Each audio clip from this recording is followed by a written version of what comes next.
Ya, assalamualaikum warahmatullahi wabarakatuh. Kembali dengan saya Ade Putra dari Biro Admisi. Sekarang kita ada di program baru podcast Cerita Lugu Buat Kamu versinya Zoom.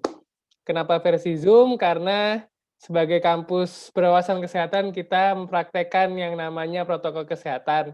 Jadinya tetap bisa bertatap muka walau dengan media Zoom. Nah, kali ini saya kedatangan tamu yaitu Ibu Andari. Selamat siang, Bu.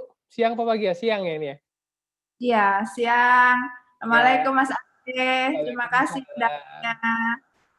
Ya, Bu Andari ini kenalan dulu. Beliau adalah ketua program studi S2 Bidan, kemudian sampai goyang kameranya teman-teman.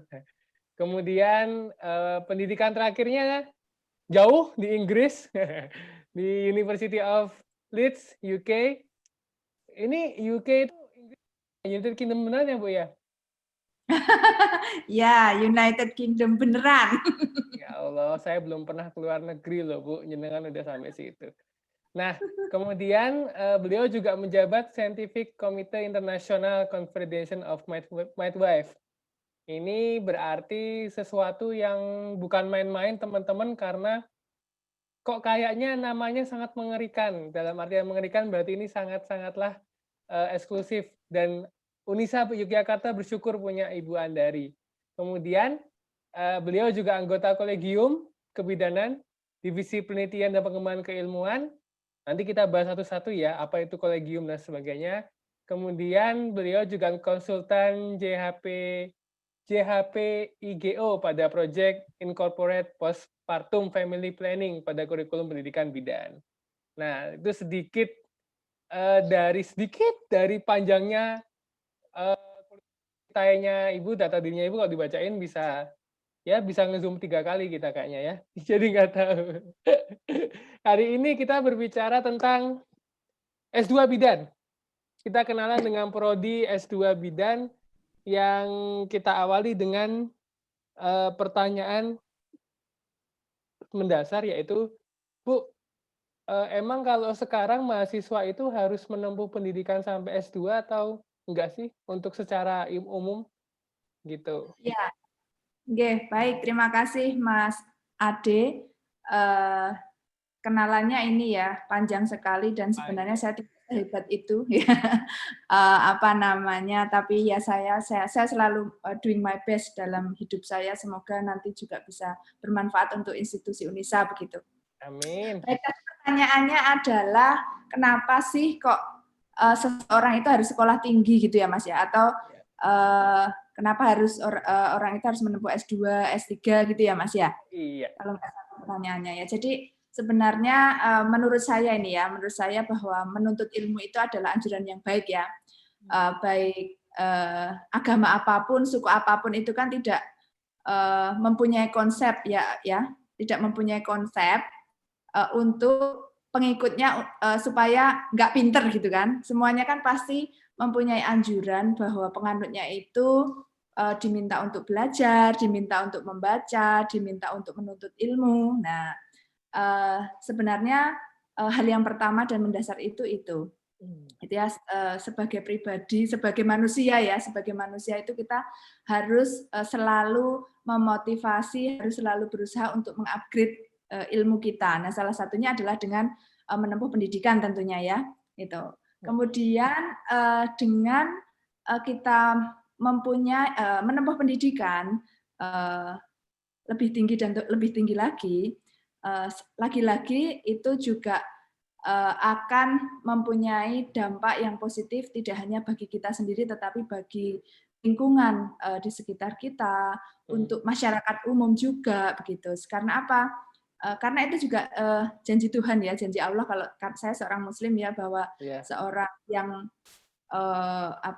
yang mempunyai ilmu ya, Allah akan meninggikan derajat orang-orang yang berilmu gitu ya Mas ya, katanya ya. Ya. Gitu. Dan saya kira konsep ini juga berlaku general, tidak hanya untuk umat Muslim begitu kan, itu juga berlaku general untuk semuanya. Gitu. Oke. Dengan pendidikan yang lebih tinggi dan lebih tinggi lagi, kita ya tentunya juga tidak sama ya, akan tidak sama dengan ketika kita mungkin mempunyai pendidikan yang lebih rendah begitu, karena dalam proses belajar di S2 dan S3 tentunya kan kita tidak hanya di tempat akademiknya saja, kita juga di tempat non akademik, bagaimana cara berhubungan dengan dosen, bagaimana cara kita bernegosiasi begitu kan, bagaimana cara kita memanage waktu kita pada saat sekolah ya, dan sebagainya dan sebagainya. Saya kira itu Mas Adi konsep general yang barangkali bisa saya sampaikan. Oke, Ibu, kita tahu luar biasa pendidikannya sampai bisa sembari jalan-jalan ke Inggris itu. Tapi saya penasaran, kenapa dulu Ibu memilih menjadi seorang bidan dan sekolah di keilmuan kebidanan, terus kemudian, oh ini ternyata jalan saya sampai PhD, sampai doktoral, itu apa sih yang membuat alasan terbesar Ibu itu untuk mengambil keilmuan ini gitu? Baik, sebenarnya kalau alasan terbesar itu yang pertama dulu karena saya didorong atau dimotivasi oleh orang tua saya ya untuk sekolah yang lebih tinggi, meskipun orang tua saya tidak mengarahkan saya harus jadi bidan, saya harus jadi ini, saya harus jadi itu tidak begitu. Namun saya juga sebentar, Mas Adi bisa di pause dulu, saya mau nanya. Oke, ya sebentar. Ya, ya, udah. Mari pertanyaan. Ya, pertanyaan yang bagus Mas Ade ya tadi ya, kenapa kok memilih bidan tadi saya sampaikan sebenarnya ya yang pertama itu dulu adalah dorongan oleh orang tua ya untuk sekolah ya untuk meneruskan pendidikan di pendidikan tinggi begitu. Namun orang tua saya juga bukan juga yang mengharuskan saya harus jadi bidan, itu enggak gitu ya. Sebenarnya ini adalah saya kira kok jalan hidup ya, karena saya itu sebenarnya dari lulus SMA itu saya bukan orang yang sangat brilian begitu ya, bukan saya orang yang sangat brilian, sehingga ketika saya cerita sedikit ini ya, saya dulu kan sekolahnya di SMA 1 Wonosari, Gunung Kidul ya, dan kebetulan saya itu di kelas saya itu ada 40 siswa, dan dari 40 siswa ketika lulus itu 80% lah ya, 80% atau sekitar 35 orangan itu diterima di universitas negeri gitu. Sedangkan saya termasuk yang enggak gitu. sehingga akhirnya saya mencari sendiri ya, karena saya dari dulu itu orangnya mandiri begitu, orang tua saya tidak pernah mencarikan sekolah saya kemana begitu ya, jadi saya itu mencari-cari sendiri. Sempat waktu itu mau mendaftar di sebuah universitas gitu ya, kemudian ketika itu saya itu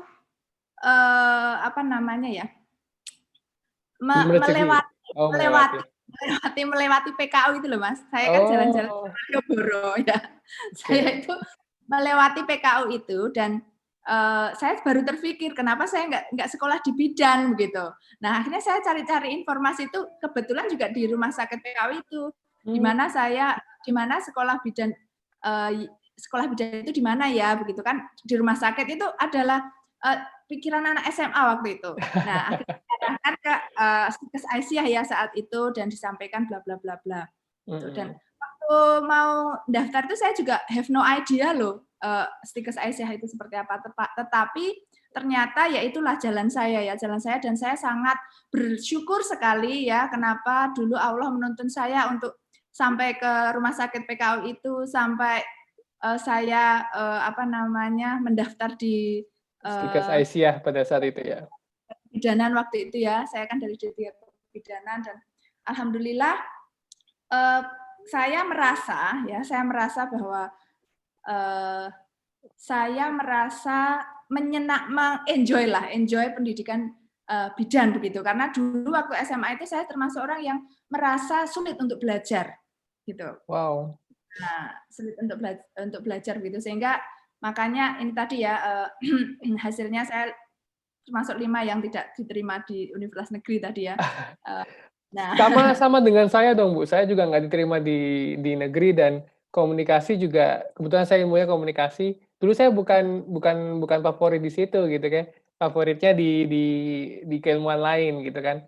Terus kemudian sampailah ketemu di sini sama Bu Andari ya. Dulu kalau ya, teman-teman mau tahu, kita pertama kali ketemu tuh di bedah buku ya, Bu, ya? Bedah buku iya komunikasi di kesehatan ya? itu, ya, ya.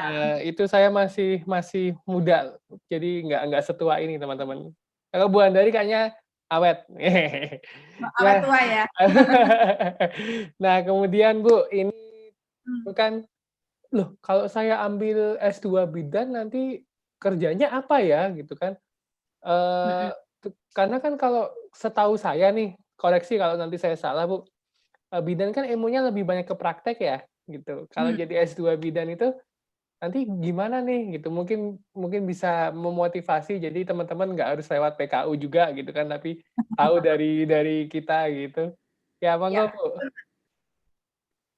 ya, jadi itulah pentingnya, apa namanya, bisa sekolah S2 sampai S3 karena saya waktu, D3 itu saya juga berpikir sama, Mas. Jadi Mhm. berpikir sama bahwa, sekolah bidan itu pikiran saya waktu itu ya, waktu zero knowledge tentang kebidanan itu ya nanti akan membantu ibu bersalin halo Mas, Mmm, ya? ya, membantu bersalin. Mhm. Kemudian, apa namanya, kerjanya di rumah sakit atau puskesmas, ya itu saja, apa namanya, bayangan saya waktu itu. Nah, di Stikes Aisyah lah, Mas, Iya. saya punya gambaran ya bahwa ternyata bidan itu tidak hanya seperti itu. Karena waktu saya sekolah di D3 pun masih sekolah D3, itu, kami sudah dipaparkan banyak, pembicara-pembicara internasional ya, yang Wow. saat itu juga apa, mereka itu, merupakan bidan dan kiprahnya di internasional. Nah, dari situ saya terinspirasi.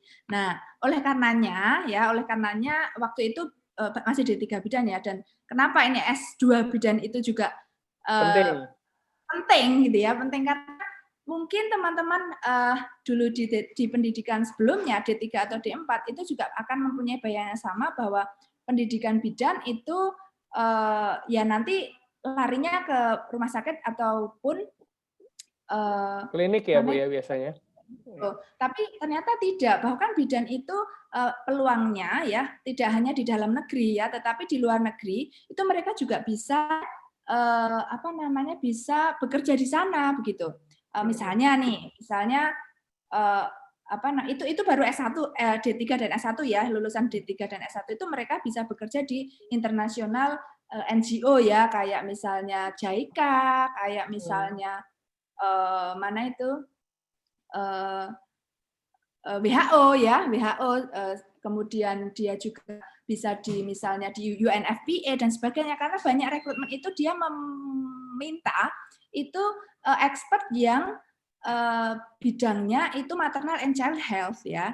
Nah, sering diambil posisi lain karena bidan nggak tahu peluang itu. Nah, oleh karenanya, eee, saya selalu sampaikan kenapa harus menuntut ilmu, ketika menuntut ilmu S1 aja sudah bisa, eee, sekupnya Seperti itu. sekupnya sekupnya apa, sekupnya sekupnya, pekerjaan bisa segitu, apalagi kalau S2. S2 itu ditambah lagi kan sekarang ini S2 kebidanan misalnya ya, S2 kebidanan itu adalah sebuah, eee, lulusan yang dengan gelar MKEP itu kan, menjadi incaran, buruan, Mhm. di apa, sekolah institusi-institusi pendidikan, kebidanan karena, mereka itu mencari, Mhm. eee, lulusan, magister kebidanan yang linier kan, gitu. Yang linear, ya. Ada ya, sehingga, saat ini kan banyak sekolah-sekolah ya, baik itu negeri maupun swasta, itu yang develop, S1 profesi kebidanan, salah satunya kan, syaratnya itu. Sehingga, Mmm. bidan juga S2 kebidanan bisa bisa bisa bisa mengambil kesempatan itu kan, Mhm. gitu, Oke, Mas, saya kira. sip. Bu, mahal nggak sih Bu kuliah di S2 Bidan Unisa? Oke. Jadi mahal apa enggak itu tergantung persepsinya ya, gitu. Saya kira begini, kalau kita mendapatkan kualitas yang bagus ya, kualitas yang bagus, isinya juga enak dimakan ya, kita tidak akan ini Mas, kita tidak akan kecewa ketika membayar sesuatu itu dengan harga misalnya taruhlah 100.000 gitu ya. Misalnya bakso dengan bakso cumi Giant gitu ya. Kita namanya bakso kan? Ya, namanya bakso Giant itu kita beli dengan harga misalnya 100.000, itu enak banget, ditambah dia all in ada es telernya begitu. Dengan bakso yang harganya misalnya 5.000, 10.000 begitu ya, tetapi dia bakso yang tidak ya bakso biasa, bakso yang nggak ada tadi Giant cumi dan sebagainya. Jadi orang itu sebenarnya spend mahal atau murah itu tergantung isinya menurut saya. Sehingga ketika spend dengan harga segitu di S2 Unisa, saya kira itu nggak mahal karena jenengan akan dapat nilai plus-plus yang mungkin tidak akan ditemui di S2 kebidanan yang lain gitu. Oke. Nah, jadi itu mungkin salah satu alasan kenapa harus S2 Bidan Unisa ya, Bu ya. Terus kemudian pembelajarannya in English or both of Indonesian language atau full English atau gimana, Bu? Gimana sih belajar bidan S2 itu? Saya nggak punya gambaran sebenarnya tuh. Ya, baik. Ini menyambung lagi dari apa yang tadi isinya apa sih gitu ya. Isinya apa sih itu tadi ya. Dan kenapa harus kenapa direkomendasikan untuk mendaftar di S2 kebidanan? Karena tadi isinya itu kita unik dan tidak di institusi S2 kebidanan yang lain itu kemungkinan jenengan tidak akan mendapatkan. Misalnya apa? Satu, program internasional practice project. Itu adalah itu adalah sebuah program ya di Magister Kebidanan Unisa itu yang kegiatannya adalah visit university atau institusi kebidanan di luar negeri gitu selama 2 minggu ya. Jadi mereka mahasiswa itu kan pada saat IPP itu dikasih choices ya, choices memilih negara-negara mana yang mereka mau ambil untuk belajar gitu. Saat ini yang sudah berjalan itu ada mereka memilih Leeds ya, Leeds di mana saya dulu master and PhD di sana, University of Leeds, kemudian di Taiwan ya, institusinya dengan NTU NHS ya, kemudian di Thailand itu dengan Mahidol University dan Konkan University. Gitu. Sehingga ya, itu salah satu program yang mungkin tidak akan ditemui di yang lain-lain. Ya, karena mereka itu 2 minggu full dan mereka ya berbondong-bondong biasanya ya. Mereka berbondong-bondong karena mereka nggak kapan lagi sih bisa belajar katanya ya, bisa belajar sampai ke Inggris, sampai ke ini ya, itu merupakan fasilitas yang ada di S2. Kemudian di S2 ini juga kita kurikulumnya sudah berbasis outcome. Output dan outcome ya. Sehingga kita di dalam prosesnya itu kita tidak hanya misalnya mata kuliah A itu ya sudah nilai aja tok gitu, enggak gitu. Ada misalnya di mata kuliah metodologi penelitian dan penelitian kuantitatif dan kualitatif itu ada praktikumnya ya, namanya professional practice project 1 yang luarannya itu mereka pada saat praktikum itu mereka melakukan review ya. Saat ini mereka melakukan misalnya angkatan 8 ini mereka melakukan scoping review dan scoping review itu ya publishable ya. Jadi mereka itu sebelum penelitian di tesis mereka itu mereka sudah punya publikasi yaitu dari PPP 1-nya ini gitu. Dan mereka kan habis nulis itu kan mereka publish ya, dan publishnya kita juga dorong di minimal di nasional jurnal yang terakreditasi gitu. Misalnya itu PPP 1 ya.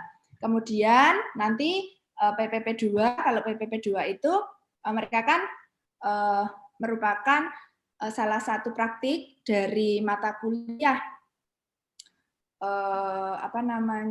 profesionalisme kebidanan, di mana nanti mahasiswa itu akan belajar tentang interprofessional education, di mana mereka nanti akan membuat video, dan video itu nanti akan didaftarkan di HAKI, di HAKI Kemenham, sehingga mereka juga dapat itu kan hak cipta itu kan, itu di semester 2. Di semester 3 ya mereka punya PPP 3 dan PPP 4. Nah, PPP 3 ini tentang SIM pelayanan kesehatan ibu dan anak dan pelayanan SIM di institusi pendidikan kebidanan. Nah, di sini nanti mereka juga melakukan review, analisis yang hasilnya nanti adalah rekomendasi ataupun desain aplikasi. Nah, salah satu aplikasi yang mereka buat ya itu kan juga bisa direkomendasikan kepada institusi lain. Nah, itu juga merupakan hak cipta sendiri juga kan? Gitu. Ya, masih ada lanjutannya, Mas? Boleh? Ya, boleh. Kemudian di semester 3 masih itu juga mereka melakukan PPP 4 namanya, Professional Practice Project 4, itu merupakan praktikum dari mata kuliah pemberdayaan masyarakat, di mana mereka terjun ke masyarakat, mencari data di sana, kemudian membuat desain-desain untuk edukasi di masyarakat, di mana edukasinya nanti akan diolah menjadi policy brief ya, karena policy brief dan modul biasanya yang mereka juga akan hakikan. Nah, itu sampai PPP 4 dan PPP 5 itu adalah praktikum dari mentorship, di mana mereka juga akan mendapatkan mendapatkan dan membuat ya, mendapatkan pengetahuan ya terkait dengan bedah instrumen akreditasi S1 profesi ya, karena mereka kan saat ini kebanyakan mereka kan akan ditarik oleh institusi pendidikan iya kan, S1 dan S1 profesi bidan ya, sehingga bekal itu nanti mereka juga akan dapatkan yang itu juga mungkin tidak ada di institusi lain, karena kita tahu kan di institusi kita itu banyak asesor ya, banyak asesor Lampetekes yang itu juga merupakan nilai tambah dan itu merupakan teacher juga, lecturer kita juga gitu. Kita kan bidan kita kan kuat banget dan kiprahnya tidak hanya di nasional level ya, di nasional level tahu beliau-beliau gitu. Oke, sip. Berarti memang sudah dipersiapkan dengan matang pada saat seorang yang ingin lanjut ke S2. Nah, selama ini Bu, kita kenal dengan gelar. Saya tuh penasaran dengan gelar teman-teman yang doktoral di bidang bidan. Jadi, tapi saya nggak tahu apa bedanya. Ada beda nggak sih antara Magister Terapan Kebidanan (MTR-KEP) ya, dengan Magister Kebidanan? Itu beda ya, Bu ya? Ya, itu memang beda ya. Jadi jalurnya memang berbeda. Kalau yang Magister Kebidanan itu memang dia jalurnya di akademik. Kalau di S2 bidan MKEP ya, Bu ya, gelar lulusan? MKEP. Berarti aman, nyaman, dan sudah terjamin nanti. Nah,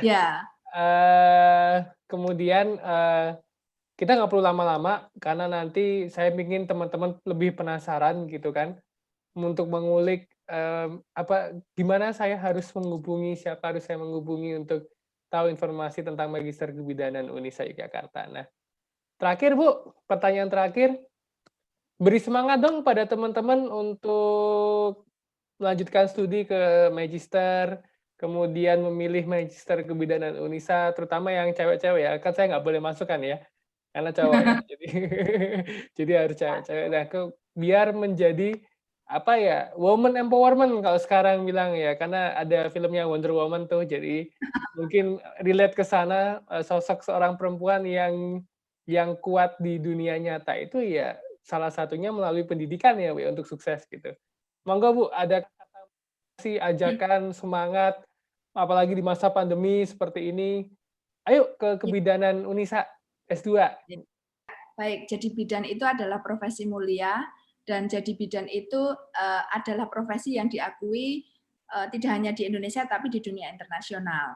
Namun demikian, jadi bidan itu jangan juga pernah puas dengan pendidikan yang saat ini jenengan semua sudah dapatkan. Mungkin saat ini teman-teman di D3 ya punyalah mimpi untuk melanjutkan ke jenjang selanjutnya yaitu S1 profesi kebidanan, dan yang saat ini sudah mempunyai D4 dan mungkin S1 kebidanan gitu ya, teruslah juga bermimpi untuk mengawali sesuatu yang membuat mungkin hidupnya berubah, mungkin ya mendapatkan pengalaman yang lebih, menempuh S2, melanjutkan pendidikan S2 kebidanan gitu. Kemudian yang sudah punya S2 kebidanan gitu ya, juga jangan pernah puas juga ya, karena di S3 kebidanan ya, insya Allah Unisa juga akan menginisiasi itu juga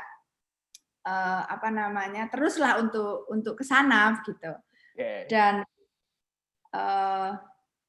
menjadi perempuan itu juga semakin tinggi itu bukan semakin nanti akan menjadi saingannya laki-laki ya. Jadi bagi bapak-bapak yang punya istri bidan yang pendidikannya ingin menempuh pendidikan terus dan terus, itu jangan dilarang gitu ya. Karena perempuan dengan pendidikan yang tinggi itu justru nanti yang justru mereka akan lebih memahami sebenarnya gitu. Oke, terima kasih Bu Andari, thank you. Nah, teman-teman, penutup kali ini Bu Andari, for information baru pertama kali podcast, langsung di Zoom kan, biasanya kalau podcast tatap muka, jadi kita via Zoom, dan kemudian saya mengutip kesimpulannya adalah tidak ada kata terlambat untuk belajar, tidak ada kata susah untuk belajar, buktinya orang Gunung Kidul aja sampai ke Inggris gitu ya Bu ya. Itu semoga bisa menginspirasi teman-teman, kemudian untuk pendaftaran S2 Bidan Unsur Jakarta dibuka ya Bu ya? Sudah dibuka ya? Sudah dibuka, gelombangnya juga sudah Oke, ya Mas ya, gelombang 1 kemarin. gelombang 1 ya. Nanti klik pmb.unisayuk.ac.id, semua pendaftaran online, cukup dari rumah, daftar dari rumah saja. Kemudian kalau untuk profilnya bisa menghubungi teman-teman Biro Admisi Unisa Jakarta atau nanti ada kontak person dari Prodi S2 Bidan untuk tanya-tanya nih. Jadi jangan lelah untuk mencari informasi, tentukan masa depanmu dengan bergabung di S2 Bidan Unisa Yogyakarta. Gitu Bu Andari? Ya? Ya. Terima Ya. kasih waktunya, salam sehat selalu. Itu teman-teman. Ya, oke. Salam buat keluarga S2 Bidan Unisa Jakarta. Saya akhiri CLBK kali ini, tetap jaga kesehatan, terapkan protokol kesehatan, ingat 3M pesan Ibu. Ya. Dadah. Ya. Assalamualaikum warahmatullahi wabarakatuh.